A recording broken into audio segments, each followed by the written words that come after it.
फटाक 30 सेकंड में खबर डाउनलोड कीजिए तक ऐप और उसका लिंक आपको मिलेगा डिस्क्रिप्शन में। नमस्कार, मैं हूं आलोक जोशी और आप देख रहे हैं बिज अड्डा।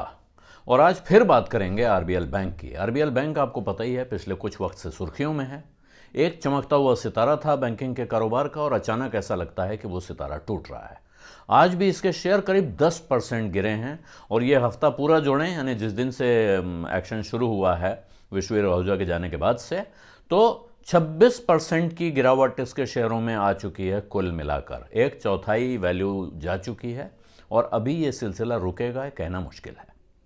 धीरे धीरे छन के खबरें आ रही हैं। हालांकि आज बैंक की तरफ से जो एक रेगुलेटरी फाइलिंग हुई है, यानी जो उन्होंने एक्सचेंजेस को इन्फॉर्म किया है, वहाँ उन्होंने कहा है कि साहब आरबीआई ने राजीव आहूजा का अपॉइंटमेंट इंटरिम मैनेजिंग डायरेक्टर और सीईओ के तौर पर मंजूर कर दिया है 3 महीने के लिए, या जब तक एक पक्के एमडी और सीईओ का अपॉइंटमेंट ना हो जाए, इन दोनों में से जो भी जल्दी हो। यानी कि रिजर्व बैंक की तरफ से 3 महीने का टाइम मैनेजमेंट को मिला है नया एमडी और सीईओ चुनने के लिए, या हो सकता है 3 महीने के बाद रिजर्व बैंक इस वक्त को, इस मियाद को और बढ़ाए। इससे पहले शनिवार को विश्ववीर आहूजा, जो कंपनी के एमडी और सीईओ थे, जो एक तरह से चेहरा थे आरबीएल बैंक के, उन्होंने इस्तीफा दे दिया था। आरबीआई की तरफ से एक एडिशनल डायरेक्टर अपॉइंट हुए थे, उनके चीफ जनरल मैनेजर बैंक के बोर्ड में आए थे और उसके बाद से शेयर में गिरावट जारी है, बाजार में आशंकाएं चल रही हैं। हालांकि रिजर्व बैंक और आरबीएल बैंक का मैनेजमेंट दोनों बार बार ये बात कह रहे हैं कि डिपॉजिटर्स को घबराने की ज़रूरत नहीं है, बैंक के फाइनेंशियल्स पर कोई दबाव नहीं है।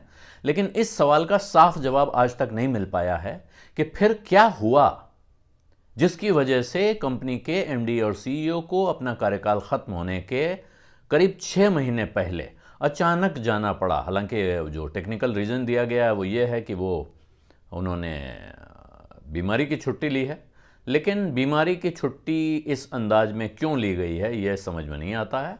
अब एक नई बात निकल के आ रही है और वो नई बात किस्से को पूरा तो नहीं खोलती है, कुछ हिस्सा उसका खोलती है, लेकिन कुछ नए सवाल भी खड़े करती है। वो ये है कि साहब एक कोई लोन है, 300 करोड़ रुपए का लोन। वो 300 करोड़ रुपए का लोन दिए जाने के 9 महीने के अंदर एनपीए हो गया। यानी 300 करोड़ रुपए दिए गए पार्टी को और 9 महीने के अंदर यह तय हो गया कि यह कर्जा शायद वापस नहीं आ रहा है। यह कर्जा आरबीएल बैंक ने अकेले नहीं दिया था। आरबीएल बैंक इस कंसोर्टियम का पार्टनर था। कंसोर्टियम समझिए कि जब बैंकों का एक समूह मिलकर कोई लोन देता है और उसमें हर एक बैंक की थोड़ी थोड़ी हिस्सेदारी होती होगी, लेकिन उसमें जो सब बैंक मिलकर दे रहे हैं, इसका अर्थ है कि ज़्यादा पक्की तस्दीक हो रही है, बड़ा लोन है, किसी एक बैंक को उसका जोखिम नहीं उठाना चाहिए, इसलिए कई बैंक मिलकर देते हैं। और इसका यह फ़ायदा भी है, जब कई लोग मिलकर देंगे तो कई विद्वान एक साथ उस कंपनी के या कर्जा लेने वाले के खातों की पड़ताल करते हैं, समझते हैं कि भाई कितना जोखिम है, और अगर जोखिम होगा तो पीछे हटते हैं, या जोखिम है इसीलिए कई लोग मिलकर साथ आए हैं। ये 300 करोड़ रुपए का लोन अगर वापस नहीं आ रहा है तो क्या यह वजह हो सकती है रिजर्व बैंक ने आरबीएल बैंक में इस तरह दखल दिया? दूसरी वजह यह है कि रिजर्व बैंक ने आरबीएल बैंक के पूर्व एमडी और सीईओ विश्ववीर आहूजा का कार्यकाल बढ़ाने से 3 साल के लिए इनकार कर दिया था। 1 साल के लिए बढ़ाया था, जिसमें से 6 महीने जा चुके थे।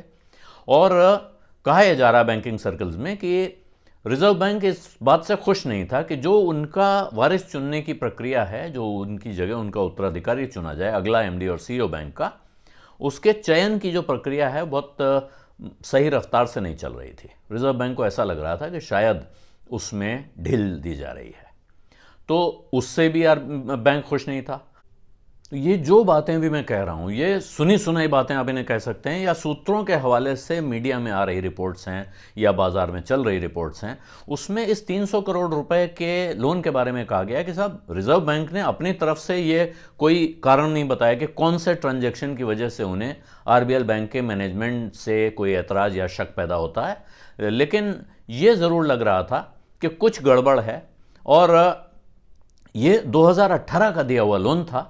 और पिछले महीने यानी नवंबर में 29 तारीख को बैंक के ही कुछ डायरेक्टर्स रिजर्व बैंक में गए थे और डिप्टी गवर्नर राजेश्वर राव साहब से मिले थे और उन्होंने कुछ एक तरह से सफाई मांगी थी। शायद वो समझने की कोशिश कर रहे थे कि रिजर्व बैंक क्या चाहता है, और रिजर्व बैंक इस लोन के बारे में जब डिटेल्स मांगता था आरबीएल बैंक से, तो उनको उसके जवाब शायद मिल नहीं रहे थे या संतोषजनक जवाब नहीं मिल रहे थे।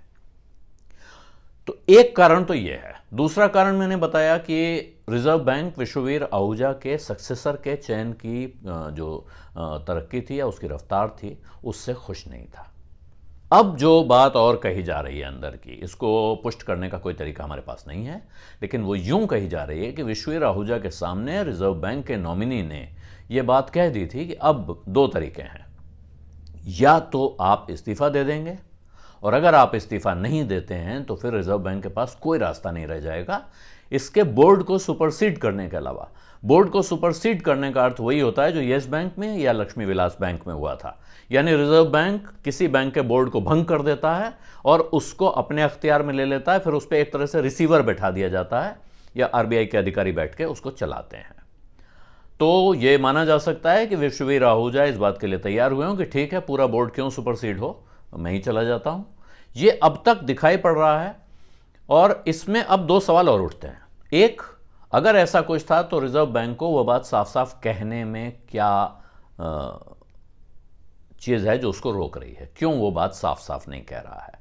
आरबीएल बैंक का मैनेजमेंट ये साफ साफ क्यों नहीं बता रहा है कि क्या हुआ है। और अगर इस 300 करोड़ रुपए के लोन का मामला है, तो फिर आरबीएल बैंक जितना बड़ा उसका आकार है, वो उस कंसोर्टियम का लीड पार्टनर नहीं हो सकता है। यानी अगर 4 बैंक रहे होंगे तो उनमें सबसे बड़ा बैंक आरबीएल बैंक नहीं हो सकता है। तो और कौन से बैंक हैं जिन्होंने वो कर्जा दिया था? ऐसा तो हो नहीं सकता किसी एक बैंक के लिए वो एनपीए हो गया, बाकी के लिए वो परफॉर्मिंग एसेट है। तो बाकी कौन से बैंकों का कर्जा खतरे में है, उससे सवाल सिर्फ आरबीएल बैंक पे क्यों उठ रहे हैं? इन सवालों के जवाब चाहिए होंगे। कब देता है रिजर्व बैंक पता नहीं, लेकिन तब तक ये आशंका और असमंजस की स्थिति बनी रहेगी। तब तक आरबीएल बैंक के भविष्य पर सवाल बने रहेंगे। हालांकि ब्रोकरेजेस का कहना है कि अब हम अगले क्वार्टर के नतीजे देखेंगे और उसके बाद फैसला करेंगे कि आरबीएल बैंक का क्या करना है। बहुत सारे लोग जो इस वक्त, जिसको कहते हैं कि तली में शिकार करना, बॉटम फिशिंग अंग्रेजी में कहा जाता है, कि जब पानी नीचे बैठ जाए तो मछलियाँ वहाँ से आसानी से पकड़ में आती हैं, यानी भाव गिरा हुआ है, तो इस वक्त आप इसके शेयर खरीदने की कोशिश करें। मुझे लगता है कि ये जो लोग बाज़ार में ट्रेडिंग करते हैं, जो इस तरह का रिस्क लेते रहते हैं, उनके लिए ठीक है। लेकिन कोई नया आदमी जिसने इस बैंक में पहले हाथ नहीं लगाया है, जिसने इस बैंक के बारे में, इसके कारोबार के बारे में अध्ययन नहीं किया है, उसके लिए ये सही समय नहीं है। जिस वक्त बैंक के कारोबार पर, उसके भविष्य पर तरह तरह की आशंकाएं उठाई जा रही हों, उस वक्त आप सोचेंगे सस्ता मिल रहा है। तो इस वक्त वो सस्ता महंगा है ये तय करना बड़ा मुश्किल है, जब तक रिजर्व बैंक तस्वीर साफ नहीं कर देता है। उम्मीद ये करनी चाहिए कि अब कम से कम 2022 की शुरुआत में रिजर्व बैंक नए साल की शुरुआत इस सफाई के साथ करेगा। बीज अड्डा में आज इतना ही। अब इजाज़त दीजिए। धन्यवाद। नमस्कार।